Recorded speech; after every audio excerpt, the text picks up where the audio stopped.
Magandang tanghali po. Kaya ako tumalon kanina, baka hindi ako kita ron sa likuran eh. Maraming salamat sa ating tagapagpakilala na 2 beses nang nakakaligtas sa kulungan. Darating ang araw, mapupuruhan ka rin. Biro lang po.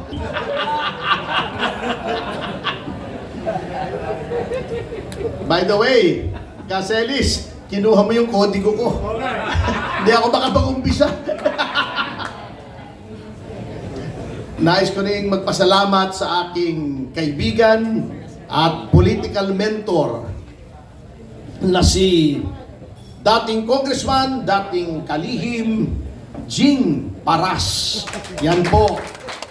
Siya ang may pasimuno nito dahil sa kanyang pagmamahal sa ating bayan. Hindi na niya matiis ang ginagawa sa ating mga Pilipino. At siya rin po ang aking senador sa 2028. Alam niyo po, kesa naman kung sino-sinong mga kolokoy ang naroroon, eto na, abogado, dating congressman, dating secretary, undersecretary, malawak ang karanasan at may pagmamahal sa bayan. Yun pa, romantiko. Tanong natin, wag na natin banggitin. Baka...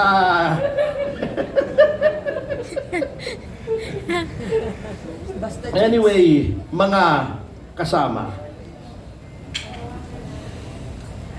alam niyo po, nais ko lang banggitin sa ngayon, itong sinasabi sa Biblia, sa Ecclesiastes sa 3, sapagkat sabi po sa Biblia, kanya-kanyang panahon yan. Panahon para mabuhay, para mamatay, para magtanim, para mag-ani. Ngunit ang mga panahon ito, mga kasama, ay panahon upang magalit, panahon upang kumilos, at panahon upang manindigan. Bakit ko sinasabi ito? Tignan niyo po ang kalunos-lunos na sitwasyon ng ating bayan.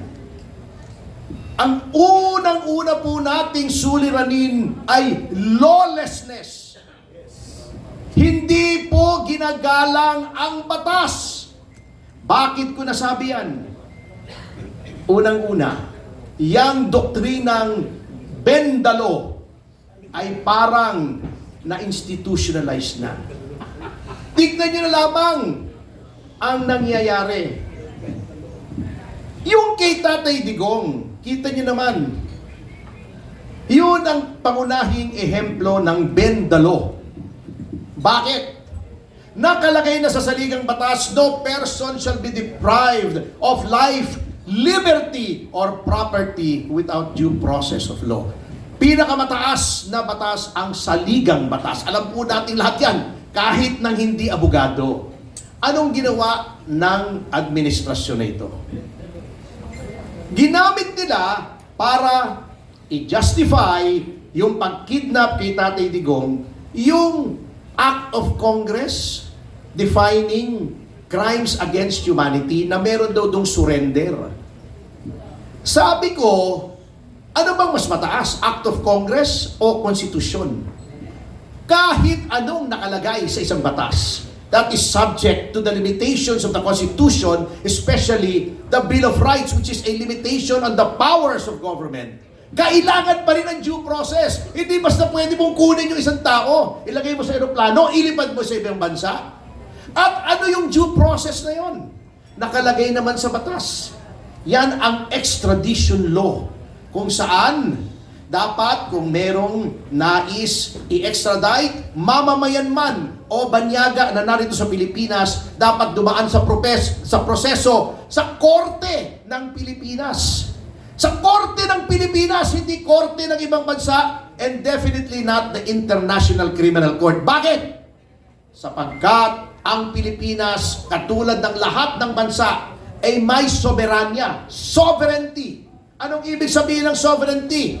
May kasarinlan tayo, hindi pwede tayong diktahan ng ibang bansa. By saying na yung warrant ng ICC, na questionable pa nga, ay valid dito sa Pilipinas na hindi dumadaan sa korte natin. At ang Interpol ay hindi pwedeng pahindian na mali po. Sapagkat tingnan nyo ngayon mismo, sa mismong website ng Interpol nakalagay, lahat ng proseso ng Interpol ay subject to domestic law, yung batas ng bansa kung saan pinapatupad yung process ng Interpol. Ano pong nangyari? Naging katawa-tawa tayo sa buong mundo. Ang Amerika po, may batas.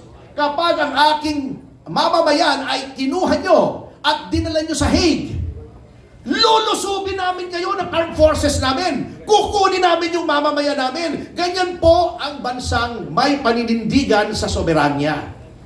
Noon nga pong huling mga administrasyon, yung ating mga mamamayan kinukulong sa ibang bansa, sa Saudi, sa Singapore.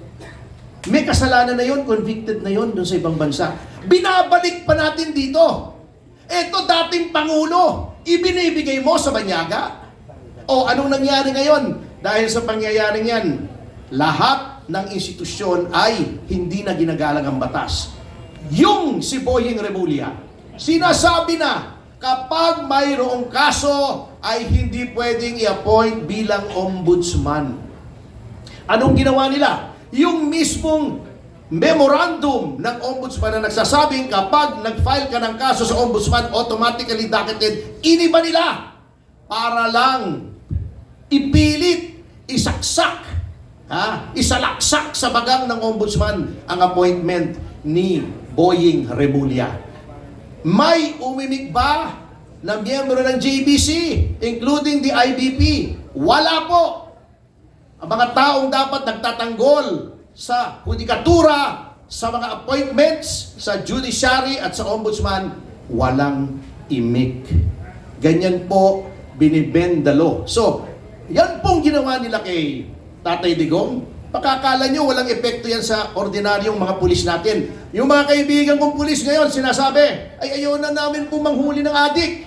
Baka matulad kami kay Tatay Digong. Yan ang psychological effect ng ginagawa nila. Yan ang problema. That's number one. Number two, masamang sitwasyon ng ating bansa ay ang pagsikil ng freedom of expression. Ayan na, number one example, si Mr. Celis.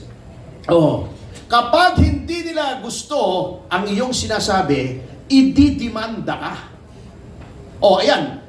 Yung mga nagsusumbong ng katiwalian, sila ang dinidemanda sa halip na imbestigahan ang mga isinusuplong. Sino pa ngayon ang magsusumbong? Di ba? Ayan, si Laila de Lima, yung pinakamagandang babae sa balat ng lupa. Totoo naman eh. Bakit ang daming nalolokong lalaki sa kanya kung di siya maganda? Kayo naman, ho.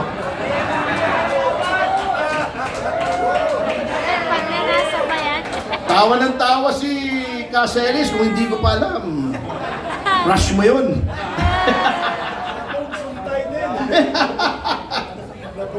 Sa halip na siya bilang mababatas ay mag-initiate ng investigasyon dito sa Maleta, dinimanda niya yung nagsusumbong ng Maleta. Yang si Rizon Tiveros. Ang dakilang retokada. Can you imagine, nung 2022, nag-file yan ng bill sa Senado to decriminalize libel. Documented yan. Pagkatapos, ngayon, nung siya na ang binabatikos, ang dami niyang dinimanda ng libel. Hindi ba? Hypocrisy of the highest level yan.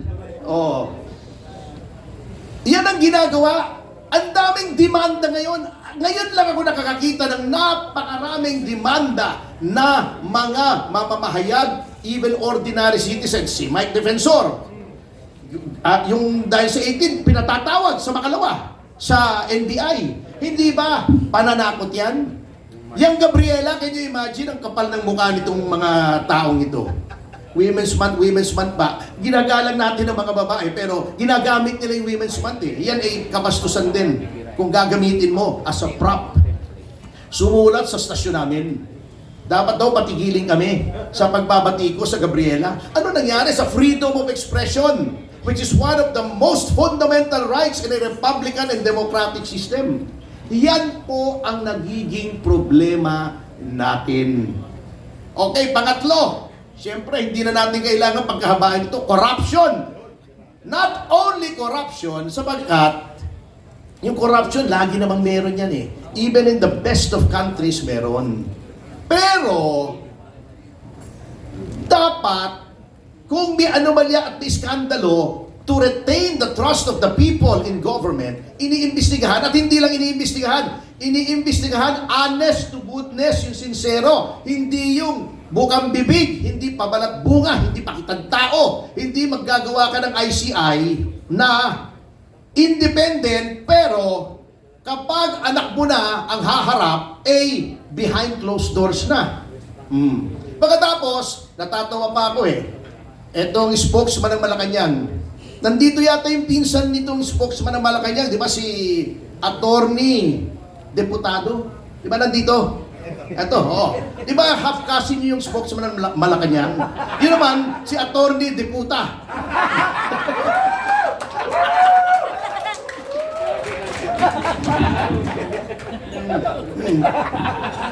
Half-cousin niya. Anyway, can you imagine, yung sitwasyon na yan? Pag sabi pa naman, Independent Commission on Infrastructure, pero sabi, nag-submit ng report sa Malacanang at nire-review daw ng Malacanang. Akala ko ba independent? Niloloko tayo, mga kasama. Pagkatapos na naghihiling ng ICI, si Vince Dizon, na alter ego ng presidente, lagi nandoon. Siya nag-iimbestiga, paano naging independent? Niloloko lang tayo, mga kasama. Which brings me to the fourth and last situation natin na apektado tayong lahat, yung ating ekonomiya. Alam niyo po, yung kanilang laging sinasabi na tayo ay maraming resources, maraming talented na mga tao, workforce, etc. Alam niyo po, lahat ng bansa, marami po niyan. Ang isang alas na kailangang magkaroon ang isang bansa ay kumpiyansa ng investors, kumpiyansa sa gobyerno, kumpiyansa na kapag nagpasok sila ng pera rito at nagbayad sila ng buwis, hindi na nakawin yung buwis. Papaano magkukumpiyansa kung yung flood control, sinong papasok na siraulong investor dito sa Pilipinas? Kung puro baha dahil dinanakaw yung flood control. Kung ang mga tao mahihirap, hindi matrain, yung educational system natin masama. Dahil inuuna yung infrastructure. Can you imagine? Yung 2025 nagpalusot pa. Ayon sa konstitusyon, ang dapat pinakamataas na budget ay ang edukasyon. Ginawa nilang ang pinakamataas ay DPWH para marami silang nakawin. Nagpapalusot pa. Pati yung budget ng PNPA at saka ng PMA nilagay sa education, DND yun, at saka DILG. Yan po ang problema. Kaya po, nakakahiya ang growth rate ng Pilipinas. Alam nyo po yung mga Vietnamese, 50 years ago nagpapatayan sila. Ngayon, anong growth rate nila? 7.6%. Tayo, 3.3. 3.3! Kulela tayo! Ang nakatalo lang sa atin, Myanmar. Can you imagine? Baka matalo pa tayo niyan next year pag hindi tayo nagbago At saka, Laos. Laos yun Pero yun lang ang nakatalo sa atin. Yun lang ang natalo natin na growth rate. Bakit? Kasi walang pumupuntang turista bukod sa ang perception ay mataas ang kriminalidad na totoo naman, ay ang pinopromote yung mukha ng tourism secretary. Pakialam ko naman kung ako taga-China, o taga-Thailand, pupunta sa Pilipinas para tingnan yung mukha ni Frasco. Anak ng teteng naman, hindi naman yun ang pinunta ko rito eh. Oh. Yun po ang problema, wala pong kumpiyansa. Kaya naghihirap ang ating bayan, dinadaan pa sa lokohan. Naghihirap na tayo, nagparty pa bago pumunta sa New York. Bago pumunta sa New York, ang balita ko, 2 pang jet ang dala. Bukod dun sa official jet, dala pa yung jet na ginamit para dalhin si Tatay Digong sa Netherlands, parang backup. Ang tindi, ano? Hindi ba yung sasakyan mo may backup? Ito, aeroplano mo may backup? At ang nagtanong ako sa mga kaibigan ko sa aviation industry, 31 million daw bawat aeroplano ang gastos. Can you imagine? Ang mga tao, hirap na hirap, ang taas ng presyo ng gas. Gagastos ka ng ganoon para lang 2 aeroplano mo sa luho mo. Yan po ang insensitiveness ng government. Yan po ang mabigat. Ngayon, ang problema, delikado po tayo ngayon. Sinasabi ko, baka hindi nare-realize ng Malacanang yan. Sapagkat, ano bang sitwasyon ngayon? Overall, ang daming galit na mga kababayan natin. Ang daming galit. However, yung mga usual na napagsusumbungan nila, yung House, mas inuuna pa yung impeachment kaysa mag-imbestiga ng anomalya. Yung Senado, hindi pa nakakausap yung Marines. Wala na daw. Hindi na daw credible, sabi ni Ping Lacson.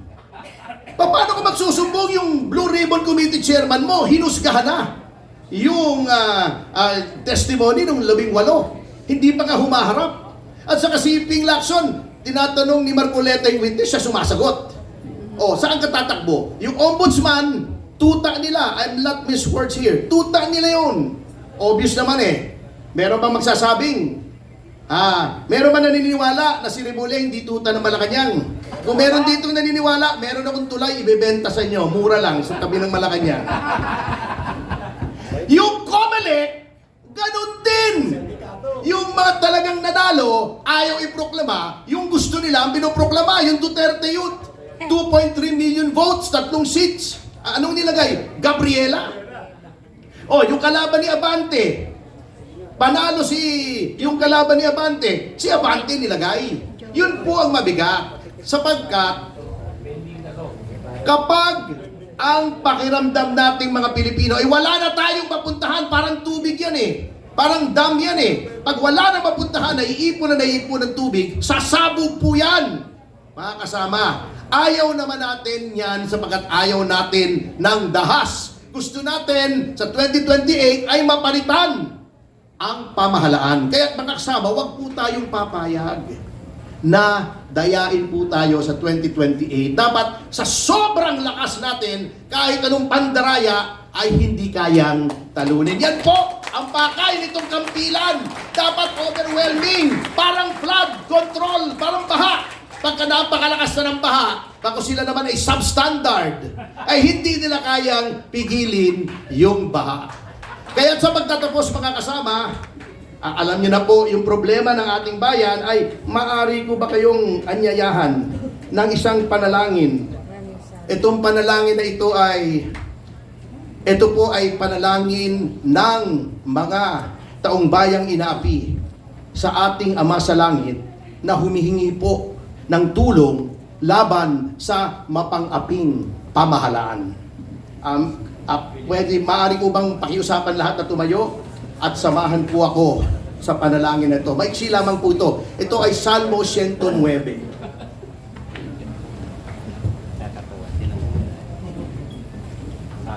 O Diyos na aking pinapupurihan, dinggin ninyo ang aking panawagan. Dahil ako'y pinagbibintangan ng mga sinungaling at masasamang tao. Nagsasalita sila ng kasinungalingan laban sa akin. Sinisiraan nila ako at sinusugod ng walang dahilan.